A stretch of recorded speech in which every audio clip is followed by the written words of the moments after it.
Today is Sunday. It's time to leave for Midas's house. I wear my favorite tan sweater. I pack up everything you need, the cloth for the banner, the ribbons, and the diffuser. And a box of condoms. Wow! Are we really expecting that it'll happen? I rearranged the items to make sure the box is covered. I think I would die of embarrassment if we saw it prematurely. Does she plan on doing something? It was hard enough buying it in the first place yesterday. As usual, the thought crosses my mind to decide which knife to take with me. Don't. We did it yesterday. We shouldn't bring one now. But I've done so well without them the past couple of days that I'd like to continue my Yes, Yuri. Continue that progress. That I'd like to continue with that progress. However, it also occurs to me that I'm gonna need something to cut them. Oh yes, you brought a knife and you basically numbed MC's finger. It also occurs to me that I'm going to need something to cut the ribbons. I hesitate. I'm really not sure whether I should bring one or not. How much do I trust my knives lately? Or how much do I trust myself with my knives lately? It's been 4 days since my last episode. That's not an especially long time. But I have been feeling a lot better than usual lately, and I feel really good about today. I select the one with the wavy pattern on the handle and the blue blade. It's collapsible. It's collapsible into a non-threatening shape. Hopefully that will help. I hold it in my hands in front of me, resisting the urge to caress the design on the handle. I'm bringing you to help with the decorations. The decorations only. Understand? The knife doesn't respond. Of course. Nevertheless, I put it in my bag as I head out. I quickly find Midas's house and ring the doorbell. My heart is racing with anticipation of our time together this afternoon. I hope I'll be able to remain calm when I greet him. The more time I spend waiting on his doorstep, the more anxious I get. Has enough time passed to warrant ringing the doorbell a second time? I don't know, but I ring it again anyway, hoping that it doesn't make me sound as frantic as I feel. More time passes, no one answers. This is taking too long. You gotta be kidding me, we're gonna feel like this right now? Something's wrong. I'm a bit early, but he shouldn't be home anyway, right? Am I at the right house? I double check the house number and then walk to the corner to double check the street name. There's no doubt about it, this is Midas's house. What do I do? Should I look in the windows to see if he's there? That might be a creepy thing to do. No. I ring the doorbell a third time. I'm beyond caring about what it sounds like now. I'm starting to feel panic. This isn't how today is supposed to go at all. And then I see him in a black sweater or 3/4 and pants. He's approaching from the distance down the street. He looks surprised to see me as he quickens his pace. The relief I feel threatens to overwhelm me. Stay calm, act normal. Everything is going to be okay now. MC is here. Calm down. Yuri? Thank goodness. You're a little early. I'm sorry I wasn't home yet. Were you waiting for a long time? No, I just got here. But I started to get really nervous when nobody answered the doorbell. You could have always texted me. If I had known, I would have reassured you and hurried more on my way home. I suppose that's true. I didn't think of that for some reason. Now I feel foolish for not having considered that. I'm still not used to the concept of using my phone. Anyway, let's go inside. I see you brought a lot of stuff with you. That's right. I try to focus on the mundane, to hide how unsettled I feel. Did you manage to find everything I asked you to buy this as well? Pretty much. Yeah. At least I hope I got everything right. I'm sure it will be fine. I wonder what he's doing that kept him away from home. What was he doing that kept him away from home? But I can't seem to find my voice to ask him. I'm still trying to calm myself back down. I let him lead me to his room. The fact that he took me to his bedroom makes me wonder all over again about his feelings and intentions. And the fact that we have a box of condoms in our bag. Could he be thinking of encouraging intimacy between us two? It's a bit early for that theory. Maybe somewhere down the line? Is there going to be that kind of scene? I'm not sure. Surprise me, I guess. It makes it harder to calm myself. I've never even been to someone else's room before. I can't help looking around in curiosity. I see that he has an appreciable collection of books in his bookcase. I'd love to pursue them at some point. It's so clean. I guess I won't have a chance to help him with that after all. Maybe I can at least still cook something later. I cleaned it before you came over, so that's very considerate of you to do. No. I would have been really embarrassed for my room to be a mess while you were here. While I do enjoy cleaning, I would have gladly helped you clean. That would be even more embarrassing. Wait, whoa.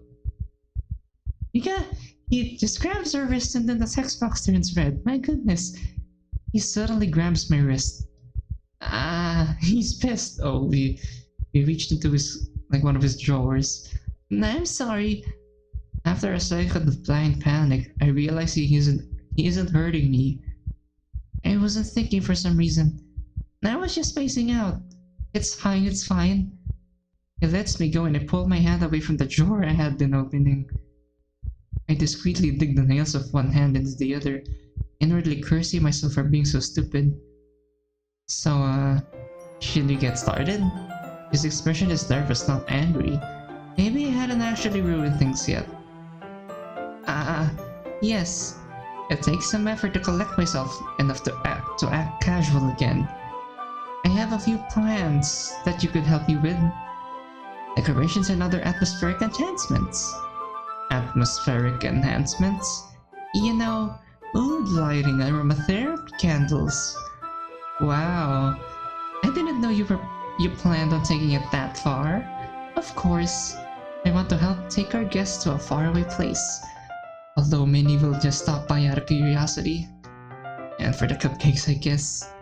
I'm determined to provide an experience. To leave them wanting more. That's great. It's easy to forget that you're such an intense person. Intense? I guess that's the best way to put it. Is that a bad thing? Not at all. It's something that I like about you, actually. Hearing that helps me breathe more easily. I wasn't aware until this moment how much tightness I was feeling in my chest. Is that so? It makes me feel relieved. And kind of happy. Kind of happy is an understatement. You must be smiling and feeling giddy. No need to be so anxious. You can relax a little. Relax. I think now is a good time to begin carrying out with my plan. I brought some things for the relaxation. I was going to use them from the poetry event. Like what? Let's see. I take the diffuser and a few of the candles out of my bag. I did some shopping on my way here, so I happen to have these in my bag. I avoid eye contact. He doesn't need to know that I'm lying.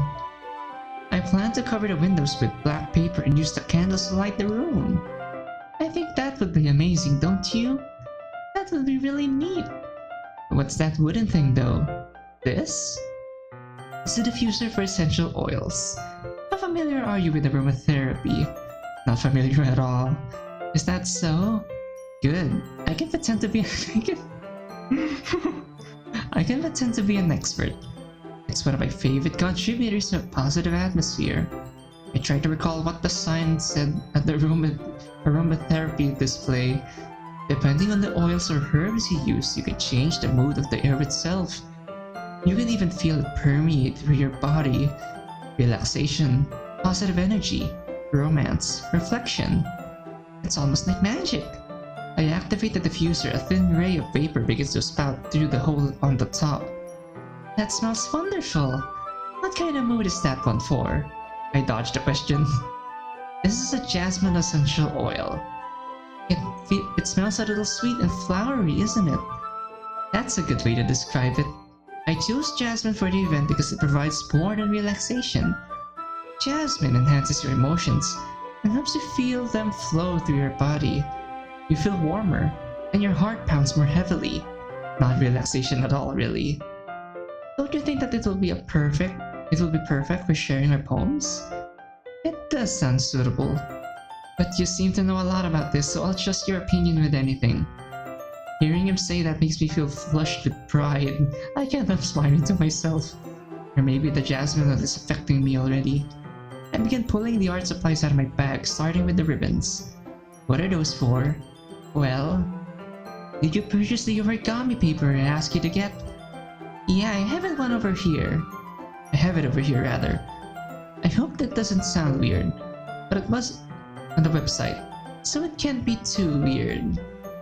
We won't be using the paper for folding origami. What I'd like you to do is write a different word on each paper.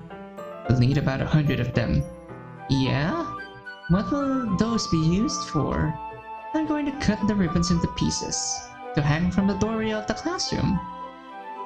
Then we can fasten the paper onto the ribbons to create the doorway curtain. Wouldn't that be wonderful? It would also catch the eye of those passing by the room. It may attract some people to peek inside. That's really creative. I had no idea you'd be good at this, Yuri. Is that so? Well, I suppose I do get a little intense, as you put it. At this point, I'm sure the jasmine oil is affecting me. I feel the heat rising in my face when I look at Midas, but the moment isn't right to make an advance on him yet. Here's a marker. You can write any words you want. I'll help you once I finish cutting the ribbons. Alright. As Midas starts writing words on the paper, I start unraveling the ribbons from their spools. And now comes the moment that gives me some trepidation. Take a knife out of my bag. I carefully unfold the blade, all the while reminding myself, it's just for the ribbons. I am only cutting the ribbons, that's all. Nothing else. That's no ordinary pocket knife. It looks really fancy. Well, I feel nervous all over again. I had forgotten to consider how this would look. I look away, feeling scared about how he might react. My breathing starts to become irregular again. I reflexively grip the handle of the knife. I don't want to be made to feel this way when I'm holding it. What is it? You're going to think it's weird. Yuri, whatever it is, I have no reason to judge. To each their own, you know? If you promise you won't be weirded out. I promise. Alright. It's okay. Just think of it as another opportunity to share something about myself. The thing is, I'm kind of into knives. They're just so pretty. I can't help it. I don't know what it is. The combination of craftsmanship and feeling of danger, maybe? I should have said something safer, more normal sounding. I could have just said they remind me of my fantasy novels. What am I saying? Please don't think I'm weird for this. My breath catches in my throat. You're laughing at me. No, I'm not laughing at you. It's just funny how nervous you got about sharing. It's an interesting thing to be into, I guess. But I think it kinda suits you. Suits me? Yeah, it's kind of intense. Besides, it's a really cool looking knife, I can't deny that. It is, isn't it? I can't help taking a second to admire it. I feel like I can relax again. In fact, maybe it's the effect of the jasmine oil, but I have the intoxicating feeling that I can share something truly intimate with him. Would you like to hold it? Sure, I'll check it out. I carefully turn the knife so the handle is pointing toward him, and the cutting side of the blade is turned away from my hand. It takes the knife clumsily, allowing the blade to brush against my hand as it does so. I consider myself fortunate that I didn't bring one of my double-edged blades today. Seeing how carelessly he's handling something so precious to me is somewhat upsetting. I wonder if I should have given him a lecture about knife safety before handing it to him. Maybe I still can. He's not the kind of person who would call me a know-it-all, right? Just as I'm thinking this, he jabs the point of the knife into his index finger. Ow! Midas! Why did you do that? For a wild instant, I wonder if Midas has a self-harm habit too. Really? I didn't expect it to be that sharp. I barely touched it at all. It's my fault. I should have warned you. This knife is extremely sharp. It can cut through skin like paper. Why did I say that? That'll raise questions. Oh no, he's bleeding. Without any conscious decision too, I find myself taking his hand in mine to get a closer look.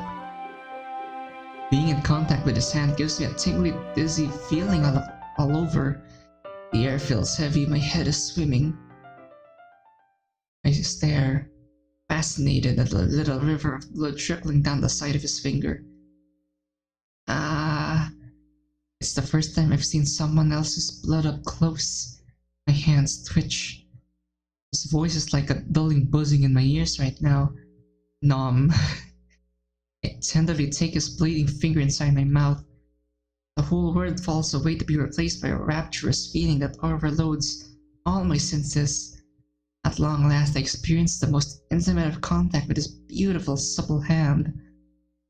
I rarely suppress the urge to moan with pleasure as I run my tongue alongside of his finger. And suddenly it's gone, it's all gone. The shocked look on Midas' face makes me realize the full horror of what I just did. Please forgive me. I wasn't thinking. That was wrong. What did I even say after doing such a thing? Yuri, that's the most embarrassing thing I've ever done. How would I do something like that? I'm sorry. Oh no. What was I even thinking? Normal people will place a cut finger in their mouth, but not someone else's cut finger. That was not a normal display of intimacy. I can't even blame the jasmine oil for that. There's something broken inside me, something that just can't be fixed. I let out a moan of despair. If Midas wasn't still holding the knife, I would use it on myself. MC, if you're there, please throw the knife. I think I really do want to die now. There's no hope for any future for me. I'll tell everyone what I did, what a freak I am.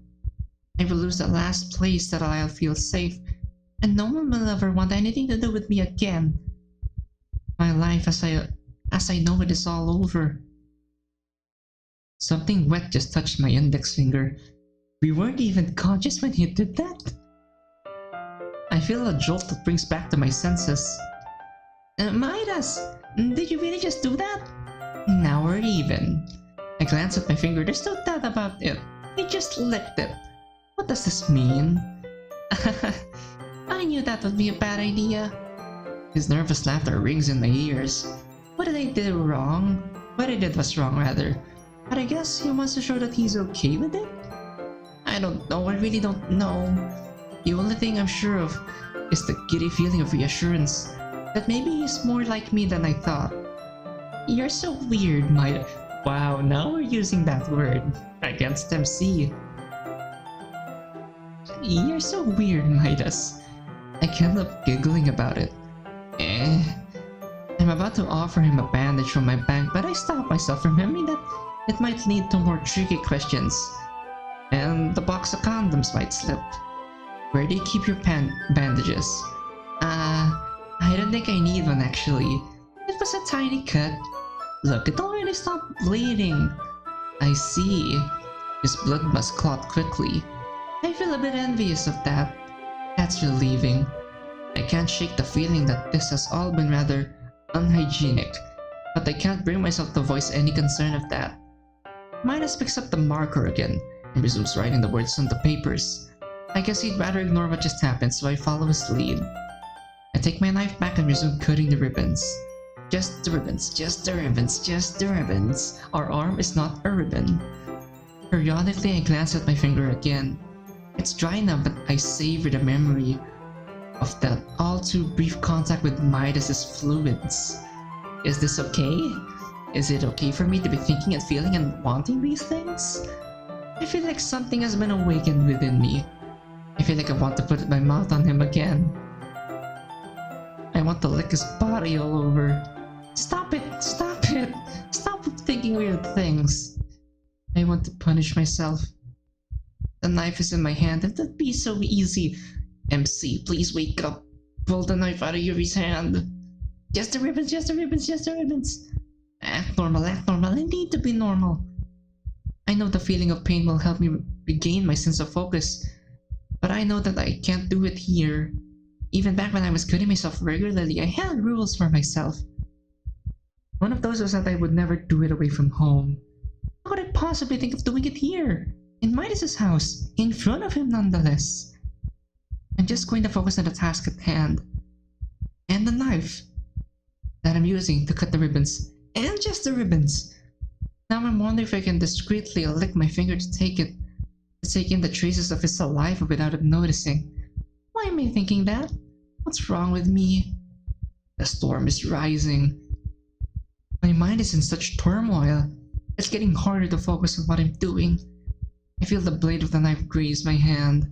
I'm not even sure if I did it on purpose or not. And then I finish my task. I dropped the knife on the floor, eager to be rid of the source of my urges. With Midas's help, we are quickly able to finish assembling the curtain. It looks great. Good thinking coming up with this, Yuri. Thanks. It's just something I saw online, really. Just focus on what we're doing. Are you ready to move on to the next task? Let's do it. What do you have in mind? I'd like to create a banner.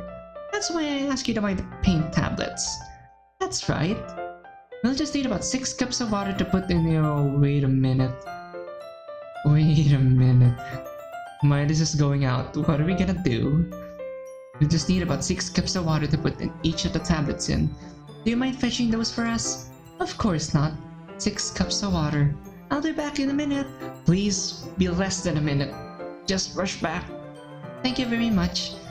And just a little bit of water is okay. If you fill the cups with too much, it'll be too diluted. He steps out of the room. I look at my knife on the floor. Not now! Please! I should cut myself. No, don't think that! I quickly back up against the wall, wanting to be distant from the knife as possible. Wanting to be as distant from the knife. But I can't take my eyes off it. It's like I'm being hypnotized by it. My breathing is getting out of control. You gotta be freaking kidding me! My heart rate skyrockets. The storm floods my brain. My mind swarms with thoughts of how wrong and stupid and broken I am, that I should just give in and hurt myself. That is just what I am. I deserve this pain. MC, please come back! Recently, I hear the sound of water running in the other room. Midas will be only occupied for about a minute. Oh my god, it's redder now! Oh! I have time to do it. But some last scream of defiance within me tries to remind me all of the reasons not to do it. Please, hold on to that defiance. I think of Natsuki. Oh my god, it's so red. And the heartbeat, it's making me feel uneasy. I'm a good person and I don't deserve to be hurt. Even as I repeat her words to myself, I feel my own lack of conviction. Almost as if the storm is talking to me, I hear a reply. Why is it getting redder? What does she know? She wasn't even talking about cutting. I remind myself that that's against my rules. You made up those rules yourself. They don't hold any meaning. I remind myself that cutting myself will drive Midas away. You don't know that? You said yourself that he's weird as like you. And anyway, there's no way you'll end up with him. If you're cowering in the corner of the room, Midas, please come back. If you do it high enough on your arm, he may not even notice. MC, please come back! I hear the water stop running in the other room. Midas will be back any second. Do it now! I dash my knife and pick it up from the floor. You gotta be freaking kidding me! Stop! I pull at my right sleeve as high as I can. I'm just glad that there's no stab sound. And slash my knife across my bicep. The door's opening. I hold the knife again as I hastily pull my sleeve down. Yuri? Midas comes back in carrying 6 cups of water on a plate. He looks perplexed, but not as alarmed as I would expect him to be if he saw what I just did. need to breathe for a second. Oh my goodness. Whew.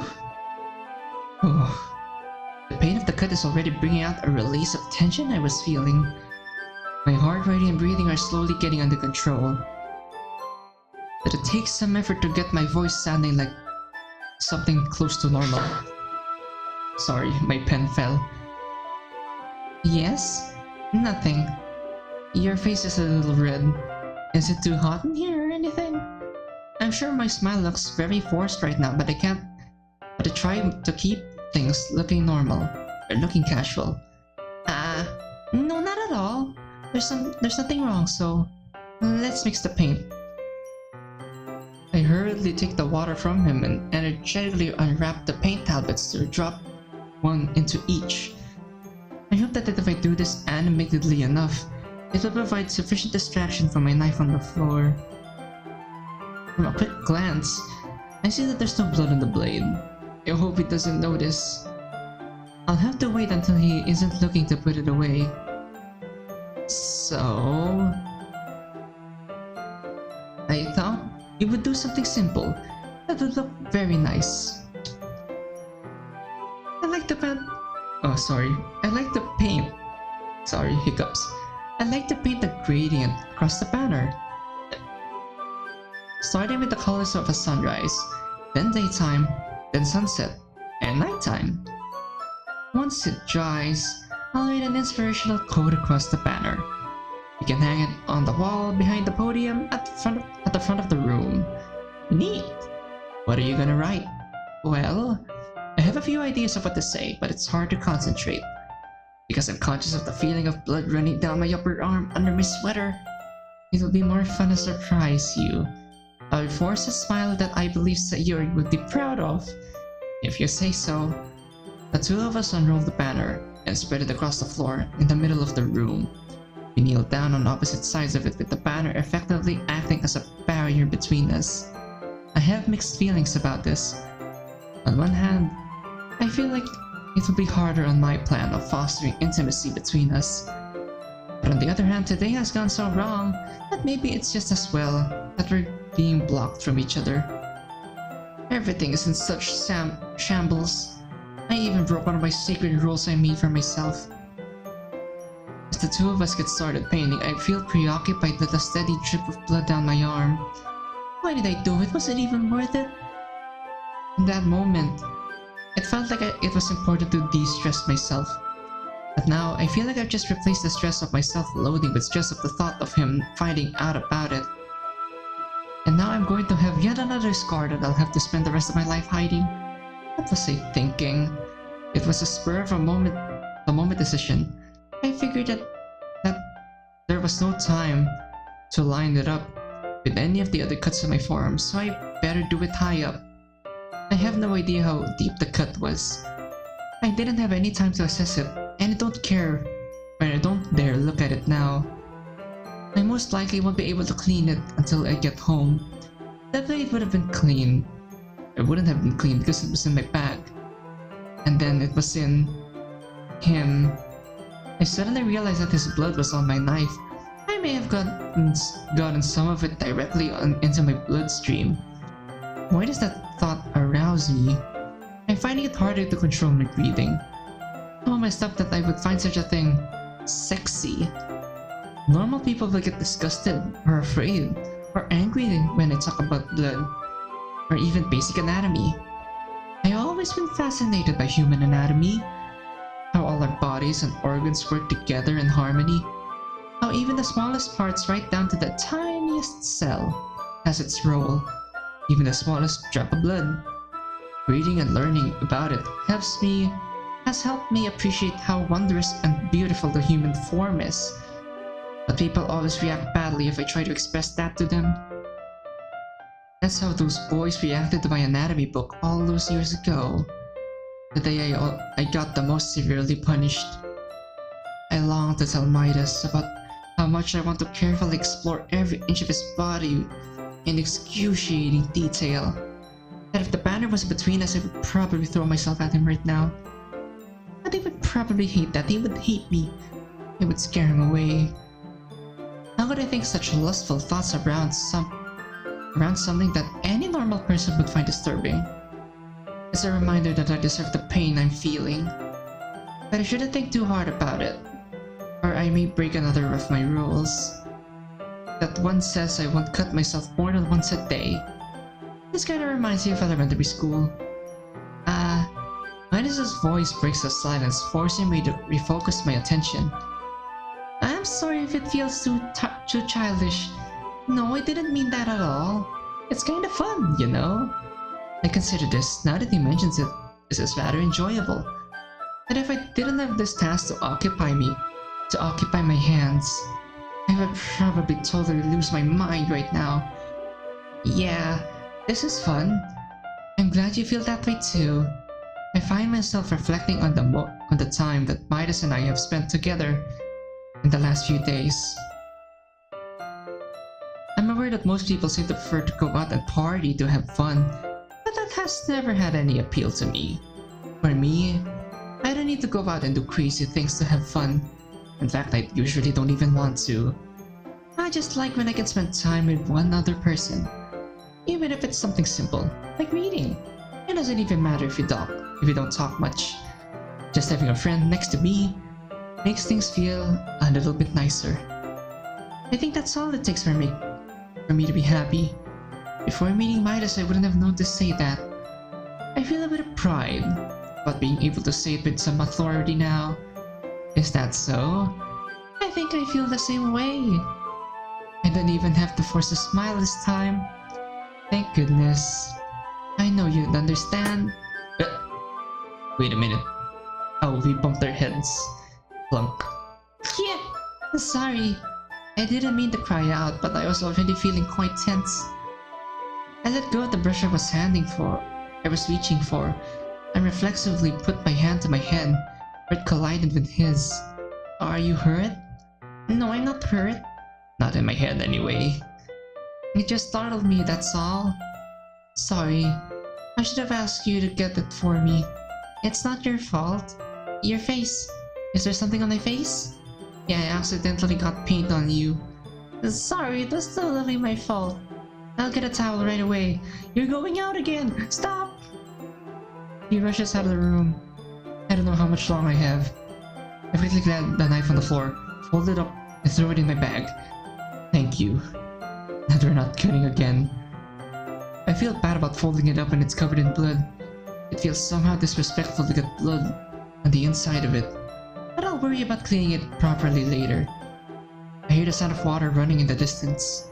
I want to inspect my wound. I can feel the blood running down my arm, coming to a point at my elbow. But I'm afraid of the prospect of Midas coming back while I'm looking at it. I have no idea how messy it is. Time passes, I still hear the water running. How long is it going to take? If I had known I had this much time, I definitely would have looked. I'm inwardly cursing myself for not doing it when I had the chance. And now I hear the water turn off and his footsteps coming back. So it really is too late. My breath catches in my throat when he kneels down in front of me at arm's length. Here. The towel is hot when he applies it in my face. I welcome the heat, after being so cold for so long. And at the contact of his hand arouses me all over again. Is something wrong? I probably should have moaned like that. It's hot. I didn't expect that. Sorry. I didn't want to use cold water. After wiping down my face and neck, he starts to pull his hand away. Without thinking, I grab hold of his wrist and hold his hand against my neck. Wait. Just for a little longer. It feels really nice. That's an understatement. I look into his eyes while gently but firmly holding onto his arm. There's an energy crackling between us that sets my heart racing. I part my lips, ready to put this beautiful, sensual hand in my mouth again, but I know I shouldn't do that. I feel so much pent-up emotion that I just want to do something. I pull closer to him, not taking my eyes off of his. I'm thankful for the fact that there's no longer a barrier between us. My body aches to be with him. Should I kiss him? I cast my mind back to every romance novel I ever read. They always do all these kinds of things together, but it always starts with a kiss. And it's usually initiated by the man. I guess that means I have to wait for him? Why do these stupid gender rules exist? No one says that we can break them, right? Why can't I just be kissing him now? Why won't he kiss me? Yuri. I want to grab his other wrist and pin him to the bed. I want to embrace him so hard and make love like there's no tomorrow. But I hold myself back. I don't know if he wants this. It has to be his decision. He just looks nervous and confused right now. Maybe he's just as confused as I am. Maybe he wants me, but he also doesn't know how to proceed. Or maybe he doesn't want any of this at all. I don't know, I just don't know. Do I dare take the risk of initiating the kiss? Would it be okay? Would it be wrong? How wrong would it be? Right now, I feel like if something doesn't happen, I'm going to explode. I'll do it. I'm going to kiss him. My heart pounding overwhelms me. But just as I start to move in, I notice something. Something wet just touched my leg. Blood has soaked through the sleeve of my sweater. There's a visible red spot on my elbow and it's... Oh no. There's a visible red spot on my elbow and it's dripping onto me. I pull away from him, trying to keep my elbow out of his view. Sorry, I've been feeling a little lightheaded today. I didn't mean to space out. It's fine. I really am feeling lightheaded. I start worrying again about how much blood I'm losing. I try to hide my expression by picking up my paintbrush, while also discreetly trying to inspect my elbow. I have to hold myself awkwardly to do this, while keeping it out of his view. Fortunately, the bloody spot on my elbow is small, so it isn't hard to conceal it. But I'm sure it's just a matter of time before it grows to a noticeable size.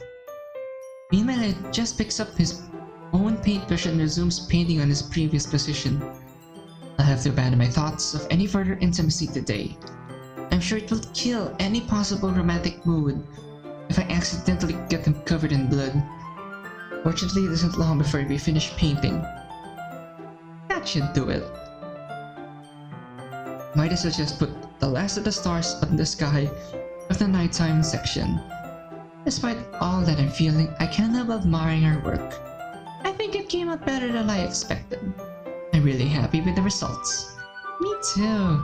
Are you going to add the lettering now? Not yet. It needs to dry first. That's true, but won't that take a while? Well, this would have been an excellent excuse to spend more time with him, but I really need to go. Perhaps it would be best to leave it here. Then you bring it in the morning. I can do the lettering in the classroom before our event starts. Is that okay? That's totally fine. Wonderful. In that case, I don't think there's anything more for us to do here. Phew! Is he relieved? That hurts a little. That was the most forced laughter I have ever uttered. You say that like you're glad it's over. Was I wrong to assume that you were at least enjoying yourself a little bit? No, it's not that. I'm just glad that we managed to get everything done. I see. Maybe it's a good thing I didn't kiss him then. I am too. I was a little concerned about time. I need to go. I need to start making dinner soon. So you don't have any time left? Well, I really want to stay. He has no idea about how much I want to stay right now and be with him. But I can't. I desperately need to get home so I can clean myself up. I think it would be too irresponsible for me to wait much longer. I'm sorry. I really am. I was hoping that there would be more time as well. It's probably my fault. Sorry for being such a slow worker. No, it's not your fault at all. It really isn't. And the important thing is that we got everything done, right? Yeah, so I shouldn't be disappointed or anything. I try to occupy myself with gathering my things, but the weight of disappointment is crushing. Midas walks me out the front door. Thank you very much for having me today. I wish he did have me. I wish he had me all night long. No problem. I'm glad I was able to help. Just let me know if there's anything else you need me to bring tomorrow. I will. Well then. I fumbled with my sleeve, making sure the bloody spot is out of his sight. I guess I'll see you tomorrow. Wait. About today. It's fine that we didn't have as much time as we wanted. Because we can do this again. Whenever you want, you can come over. Or we can go out somewhere.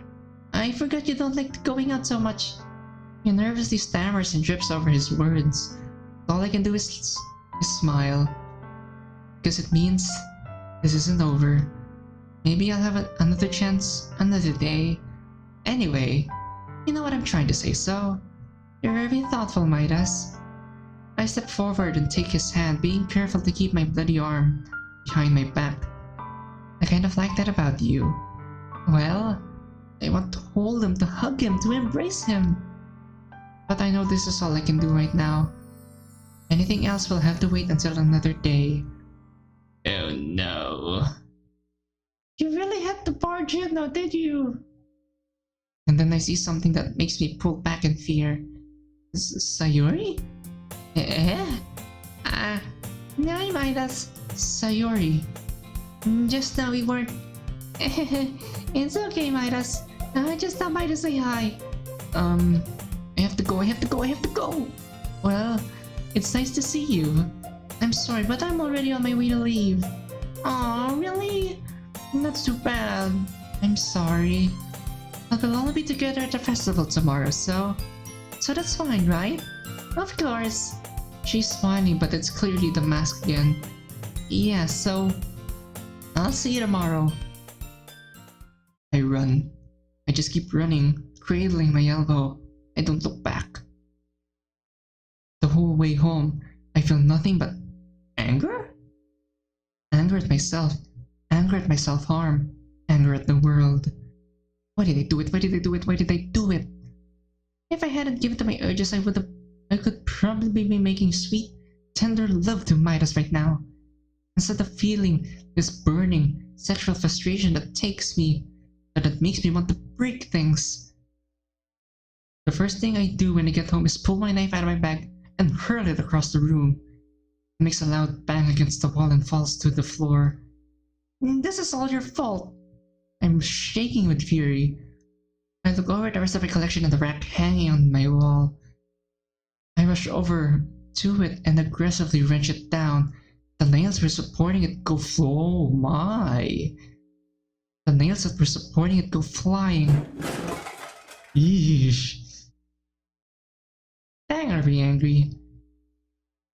I threw the whole thing on the floor with a crash. All my knives go clattering across the room. I don't even control my heavy breathing as I gaze down in rage at them.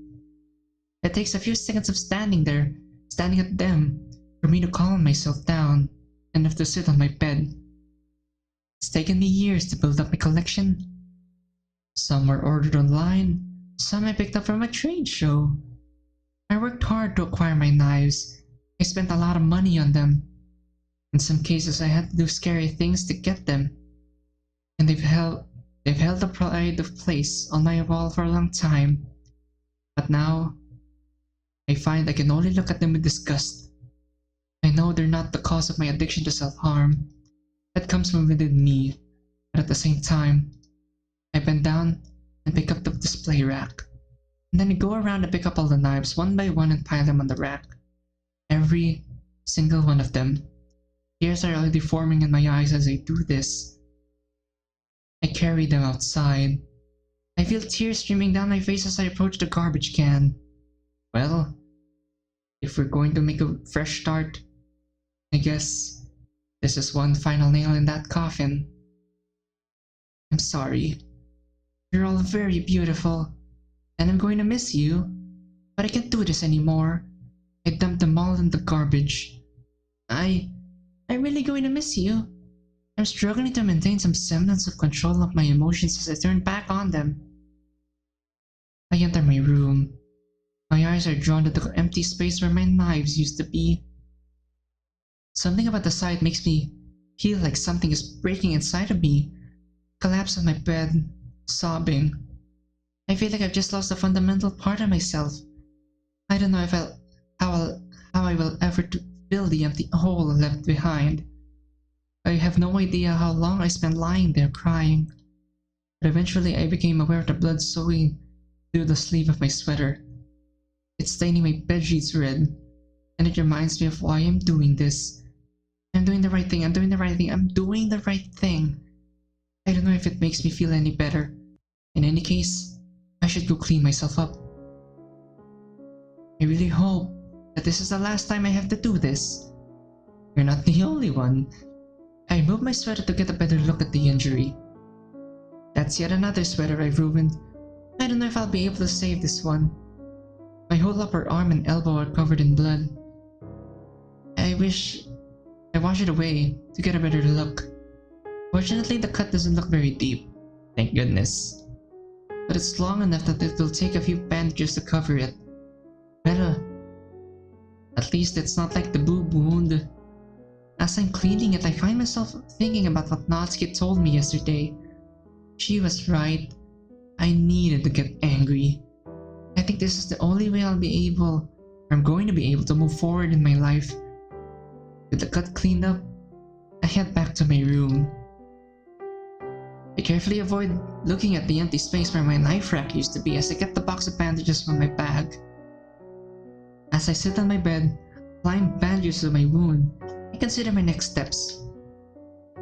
Maybe the next step has to be the scariest of all. I need to admit that I have a problem. Well, like I said, we finally put the final nail in the coffin on our knife, or rather our cutting problem. We just threw our knives away, so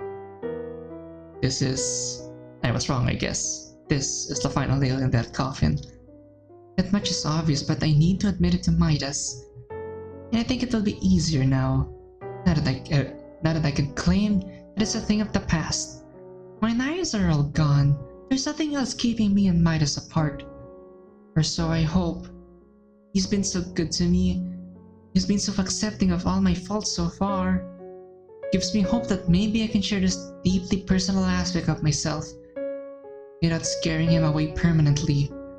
There's so many ways that this can go.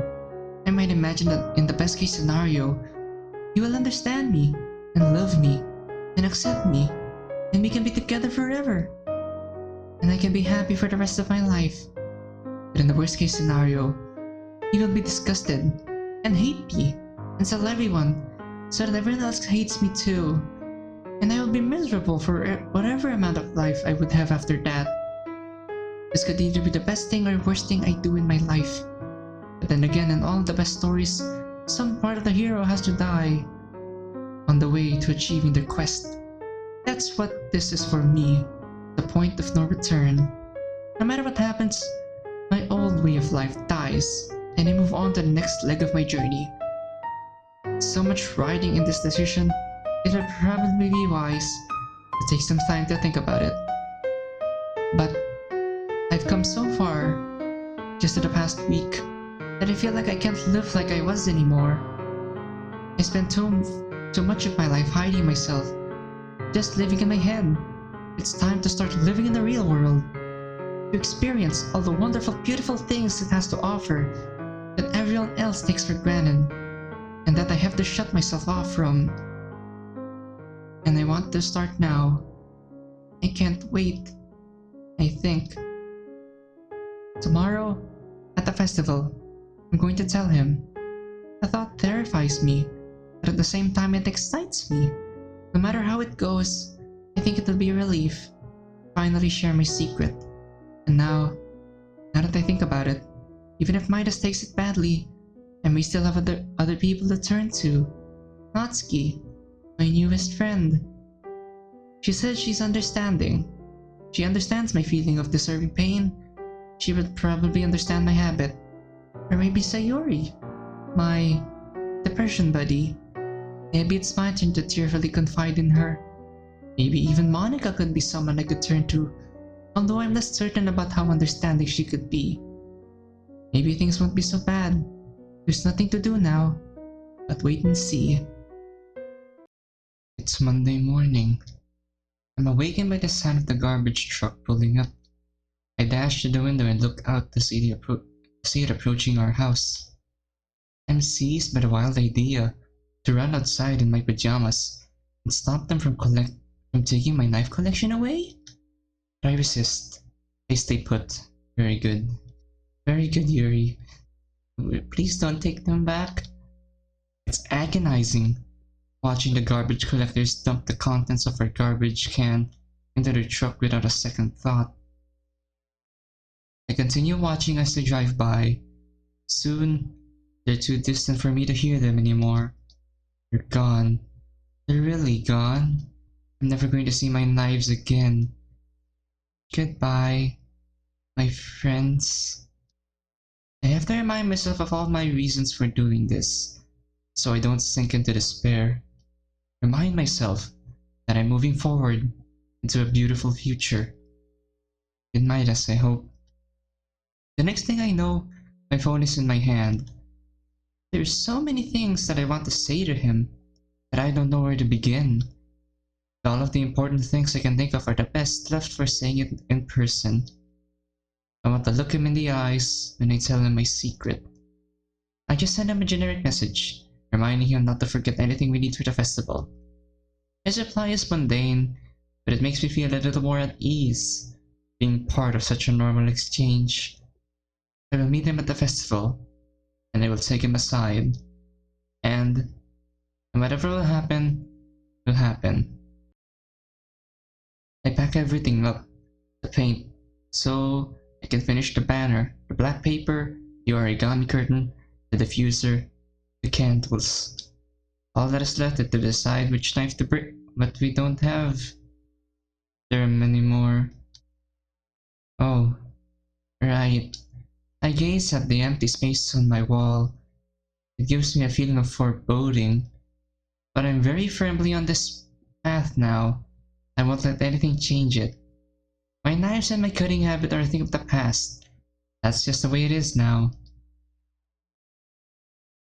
As I make my way through the school, I become increasingly anxious with each step. I hesitate outside the club room. I feel like whatever happens in the next few minutes is going to determine how the rest of my life goes. I nervously open the door. Monika is the only one there, and she doesn't read it up very good. She's sitting at one of the desks with her head in her hands, looking despondent. Has she been crying? Where did I go wrong? Wait, what's happening? Monika? She doesn't respond. I stand on the threshold of the club room, uncertain of what to do. I enter the room cautiously and quietly set my things down. Monika, are you okay? Sigh. There's an awkward pause. I can't imagine what could have happened to put Monika in such a bad mood. I take a seat next to her while I try to think of what to do. As terrible as it sounds, this might be an excellent opportunity for me. For me to what? Maybe this is the one time I can really reach out to her. To not only connect with her, but to comfort her during what is apparently a troubled time for her. Okay. This feels like an important moment.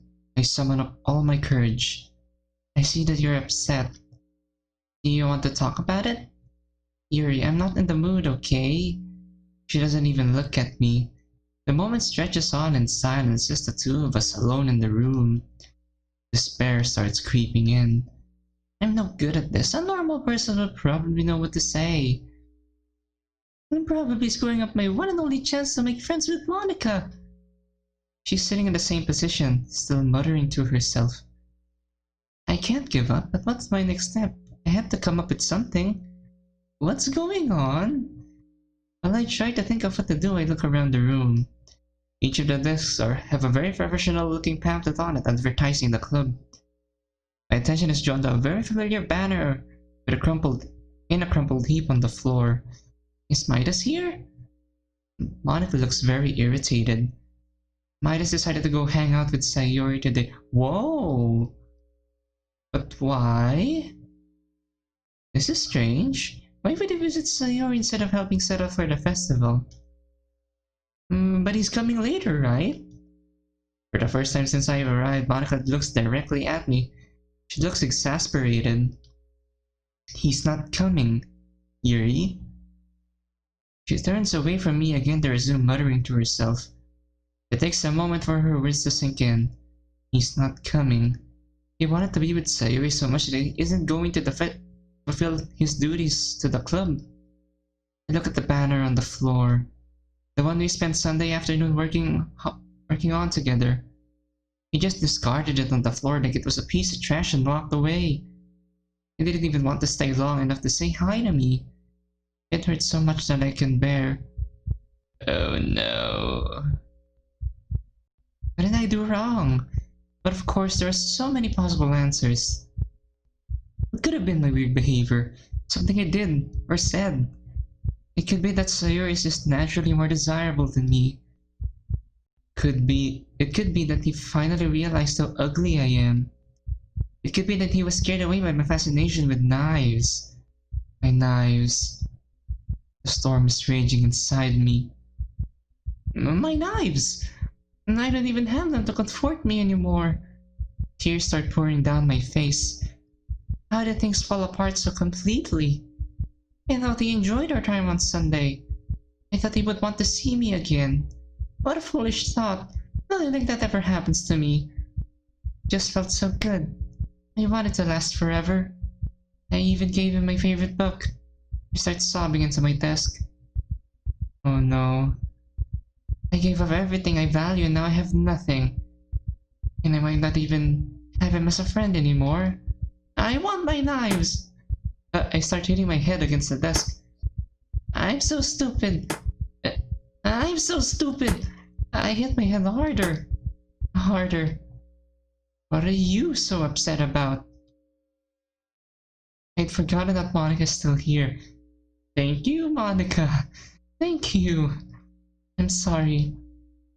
Yuri, honestly, you have nothing to be this upset about.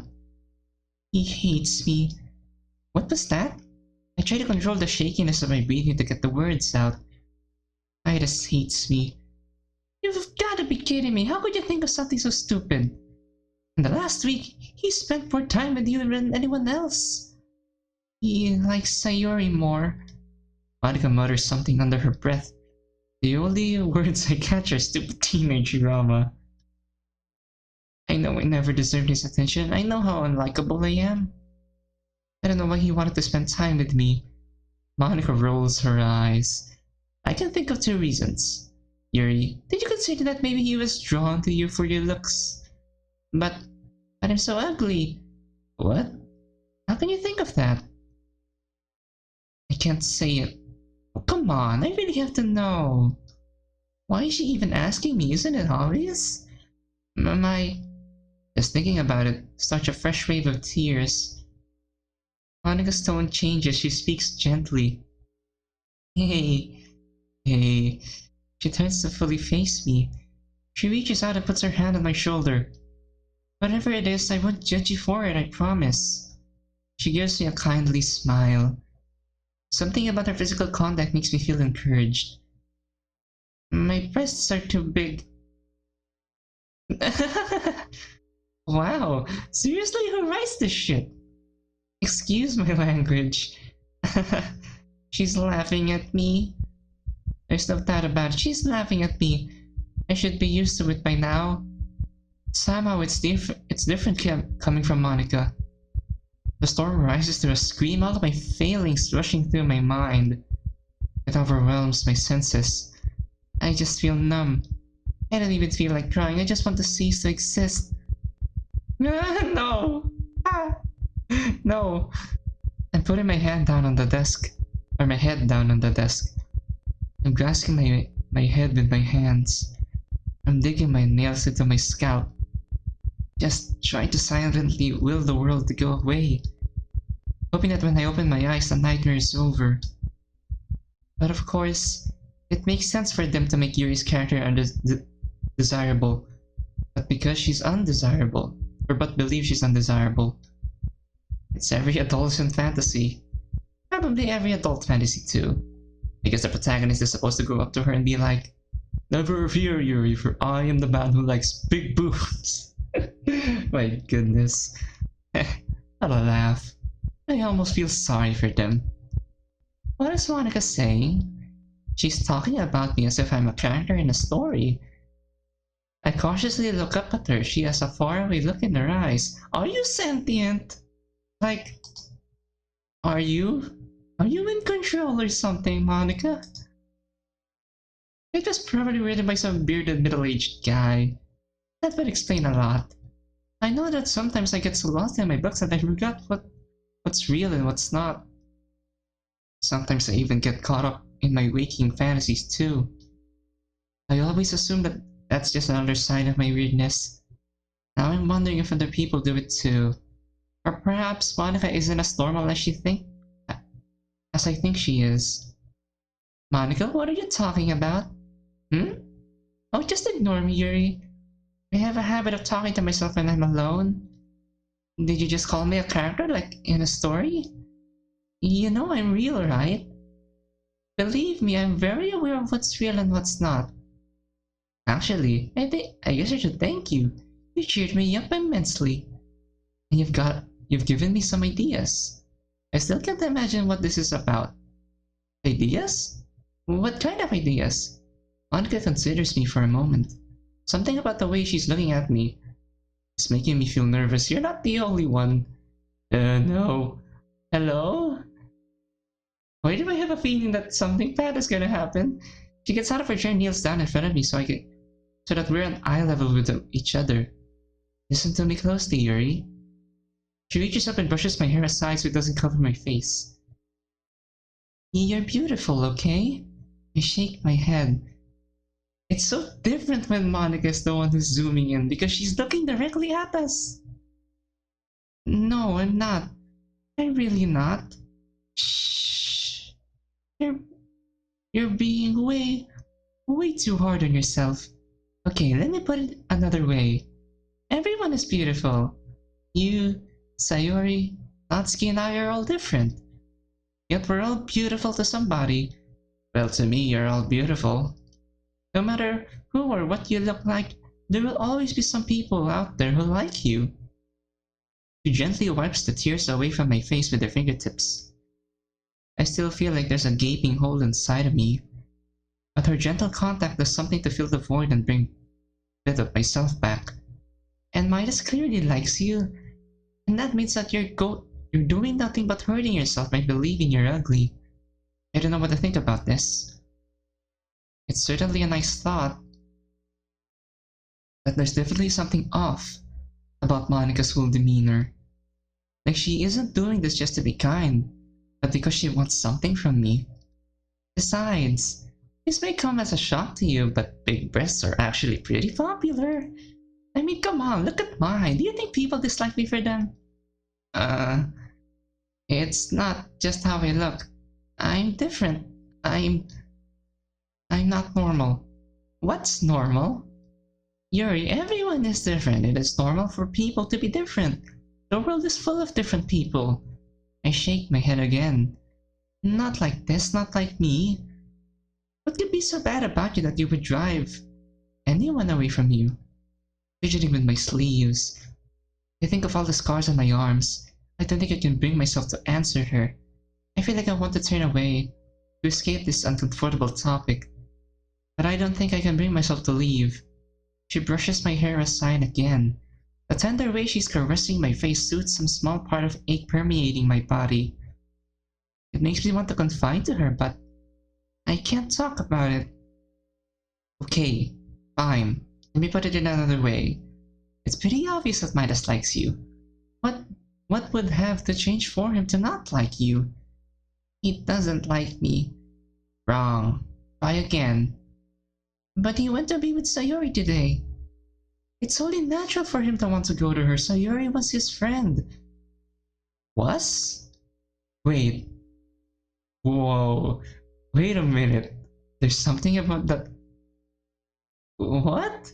They're not friends anymore? Sorry, slipped up my tongue. I meant to say she is his friend. Anyway, if you really can't think of anything, then that's proof that you have nothing to worry about, right? I feel strangely compelled to want to justify my feelings. Well, I used to have a habit that he wouldn't approve of. By any chance, would this habit involve hurting yourself? I'm pretty sure my heart stops for a second. How did you know? Well, a moment ago you made a dent in the desk with your head. That was wow. I mean, that isn't a very thin desk. You made a dent in that? My goodness, Yuri. That was kind of a clue. Oh, I don't want to do it anymore. I'm putting a stop to that habit. Good for you. Please don't tell Midas about it. Monika's smile gets wider. I wouldn't dream of it. I just want to make a fresh start of things. A fresh start sounds like a good idea. In fact, it sounds like a really, really good idea. So there you are. It's in the past. Nothing else to keep you from him. This feels strange. Why is Monika giving me all these undeserved compliments? No. What now? Honestly, I think my biggest problem is how obsessive I get. My obsession with knives fed my cutting habit. My obsession with Midas made me give up my favorite book on a whim. It made me lose control when I was with him yesterday. Not to mention leading me to all the pain I'm feeling right now. I get too obsessed. What do you mean? I get too fixated on certain ideas. Once an idea is in my head, I don't want to let it go. It's the single biggest source of all my problems. Self-harming and obsessive. You know, I think I can work with that. What do you mean? Huh?